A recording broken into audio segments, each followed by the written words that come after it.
हाँ मैम, आप तो परिचय के मोहताज हैं नहीं, फिर भी चूंकि ये यूट्यूब है तो आप अपना नाम बता दीजिए, अपना पोस्ट बता दीजिए। जी, मेरा नाम डॉक्टर संगीता शाही है जी। मैं बिहार सरकार में अपर लोक अभियोजक हूँ। इसके साथ साथ मैं जिला बार एसोसिएशन की उपाध्यक्ष रही हूँ और जिला मॉनिटरिंग कमेटी, मेंटरिंग कमेटी, जिला विधिक सेवा प्राधिकार के सदस्य हूँ और जिला निगरानी समिति सिविल कोर्ट की भी सदस्य हूँ। ये सत्य का आकलन न्यूज है यूट्यूब चैनल। तो आज तो मैं ज़्यादा आपसे नहीं पूछूंगा, सीरीज में चलाएंगे हम आपसे, बस खाली एक व्यवहारिक बात पूछ रहे हैं। इस बात का मैं साक्षी हूँ, अब 2-3 साल से तो मैं आपके पास आ ही रहा हूँ और यहाँ देखते हैं बहुत गरीब तबके के भी लोग आते हैं, ऊँठा छाप भी आते हैं, ये सब आपसे संतुष्ट होते हैं, फिर इतना मैनेज आप कैसे करते हैं? जी, जाहिर है कि हम लोग के मूल भावना में समाज सेवा है। वकालत का प्रोफेशन हमने इसलिए ज्वाइन किया कि हम समाज सेवा कर सके, समाज के अंतिम व्यक्ति को न्याय दिलाना हमारा लक्ष्य है। तो इसके कारण हमें यहाँ सबको संतुष्ट करना पड़ता है और जाहिर है कि अगर आपके पास व्यक्ति आकर अगर अपने अधिवक्ता को सारा दुख दर्द कहता है तो उसकी सारी बातें सहनशील होकर सुनना पड़ता है और उनको वो सुझाव देना पड़ता है जिससे कि उनकी विचारधारा स्पष्ट हो सके। वो चीज़ तो मैं देख रहा हूँ, आप झल्लाती नहीं है, चाहे कितनों बार कोई कुछ पूछे। हाँ, इसी तो मैं देख रहा हूँ। जी, सही बात है। जो खुद ही एग्रीव्ड पर्सन आया हुआ है, जो खुद दुख पर है, उसको अगर हम झल्ला के बोलेंगे तो मेरे बारे में क्या वो सोचेगा। कि इस वजह से भी हम लोग झल्ला नहीं पाते हैं, क्योंकि अगला जो हमारे पास आया है वो कोई ना कोई दुख दर्द लेके ही आया है।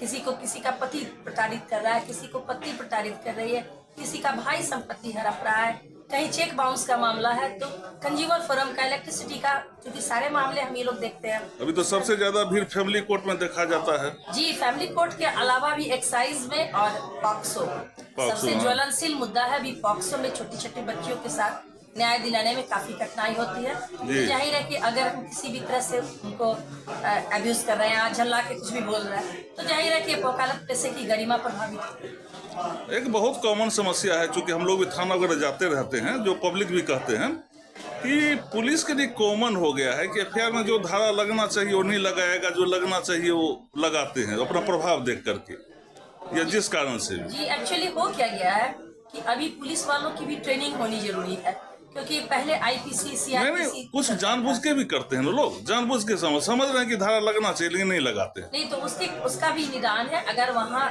कोई भी धारा अगर आपकी नहीं लग रही हो तो जिस समय संज्ञान के समय में वो धारा आप न्यायालय में बहस करके कि पुलिस वाले मिल गए हैं, आप पुलिस हमसे संतुष्ट नहीं हो पाई, हमारी बातों को नहीं रख पाई, और एक प्रोटेस्ट पिटीशन होता है।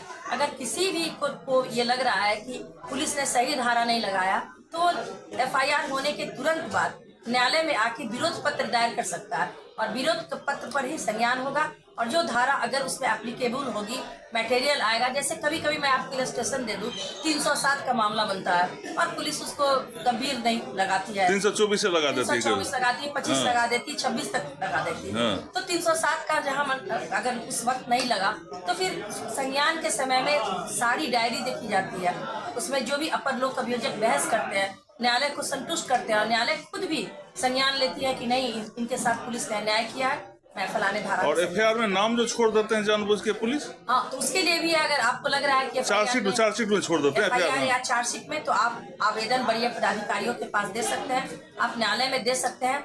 वो शुद्धि पत्र डालकर उनको सही करना पड़ेगा और न्यायालय भी डायरी के आधार पर, अगर डायरी में सारा मटेरियल है, अगला 4 व्यक्ति का नाम आ रहा है, तो जरूर न्यायालय को पुलिस डायरी ही मेंटेन नहीं किया, उनको पहले से इंटेंशन था कि 4 को छोड़ देंगे।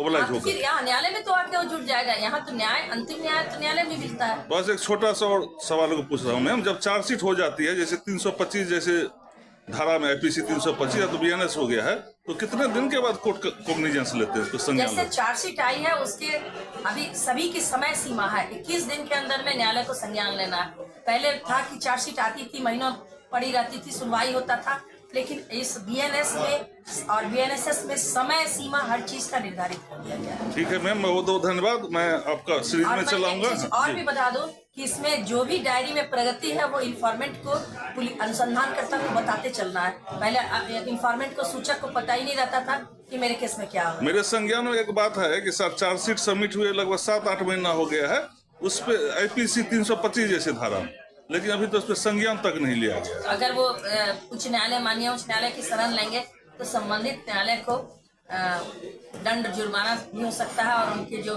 सेवा अवधि है वो भी कम की जा सकती है। कि क्या जा सकता है, उस मजिस्ट्रेट पे एक्शन हो जी, सकता और है। हुआ भी है, ऐसा हुआ कई भी मामलों है। में हुआ है। अच्छा ठीक है मैम, आपका मैं सीरीज में चलाऊंगा। और जो मैं रिक्वेस्ट करता हूँ जो जनता को, यदि कोई कानूनी सलाह चाहिए मैम से तो अपना कमेंट में लिखेंगे। क्या मैम कोई दिक्कत तो नहीं होगा इसमें? नहीं नहीं, कोई बात नहीं, आप ठीक है सलाह देने के लिए ठीक है मैम, धन्यवाद।